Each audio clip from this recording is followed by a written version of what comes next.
దేశానికి ఆదర్శంగా తెలంగాణ రాష్ట్రం మారిందని మంత్రి తన్నీరు హరీష్ రావు తెలిపారు. సిద్దిపేట జిల్లా నుంగునూరు మండలం భాషాయిగూడెం తిమ్మాయిపాలెంలో ఆయన పలు అభివృద్ధి పనులు ప్రారంభించారు. సీఎం కేసీఆర్ రైతులకు విలువ పెంచారని, సంక్షేమంలోనైనా అభివృద్ధిలోనైనా నా సిద్దిపేట నియోజకవర్గం దూసుకుపోతుందని అన్నారు.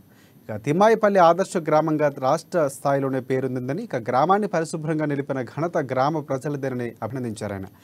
పామాయిల్ తోటలు కూడా విరివిగా సాగు చేయాలని, రైతులంతా పామాయిల్ సాగుకు ముందుకు రావాలని పిలుపునిచ్చారు.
మన